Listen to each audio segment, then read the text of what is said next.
এ নিয়ে জামালপুর থেকে আরো জানাবেন সহকর্মী সাইমুম সাব্বির শোভন। শোভন, জামালপুর এক্সপ্রেস ট্রেনটির এত দুর্ভোগের কারণ কি এবং এই দুর্ভোগ দূর করতে রেলওয়ে কর্তৃপক্ষ কোনো ধরনের উদ্যোগ নিয়েছে কিনা, ভুক্তভোগীরা কি বলছেন? দীর্ঘদিনের প্রতীক্ষা এবং স্বপ্নের বাস্তব রূপ ছিল আন্তনগর জামালপুর এক্সপ্রেস ট্রেন। 2020 সালের জানুয়ারি মাসে এই ট্রেনটি যখন যাত্রা শুরু হয় তখন এই ট্রেনটি ঢাকা থেকে টাঙ্গাইল হয়ে জামালপুর রুটে চলাচল করত। 2023 সালের এপ্রিল মাসে যমুনা সেতু পূর্ব স্টেশনের সংস্কার কাজের জন্য এই ট্রেনটার রুট চেঞ্জ করে এবং তার টাইমটাও চেঞ্জ হয়। তো বর্তমান তখন থেকে এখন পর্যন্ত এই ট্রেনটি আসলে ঢাকা থেকে ময়মনসিংহ হয়ে জামালপুর হয়ে ভোয়াপুর পর্যন্ত চলাচল করছে। এরপর থেকে আসলে কিন্তু দুর্ভোগটা শুরু হয়।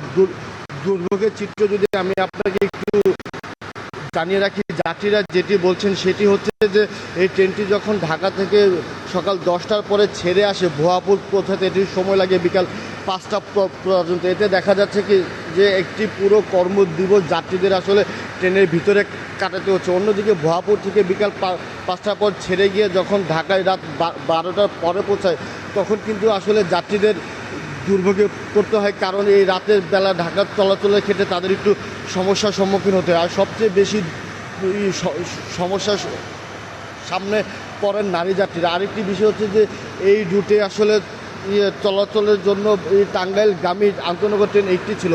বর্তমানে এই ট্রেনটির রুট চেঞ্জ করায় কিন্তু টাঙ্গাইলগামী কোনো ট্রেন নেই।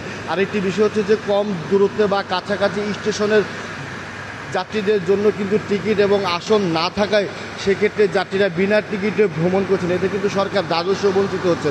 আর সব মিলিয়ে দেখা যায় যে 235 কিলোমিটার এই ট্রেনটি মোট 13টি স্টেশনে যাত্রাবিরতি দেয়। এতে কিন্তু আসলে সময় বেশি লাগছে। আর সব মিলিয়ে এই সকল কিছু পরিবর্তনের জন্য কিন্তু এই ট্রেনের যাত্রীরা বিভিন্ন সময় নানা মানববন্ধন করছেন। তো এরপরেও আসলে কিন্তু সমস্যার সমাধান জামালপুর থেকে বিস্তারিত জানাচ্ছিলেন সহকর্মী সাইমুম সাব্বির শোভন।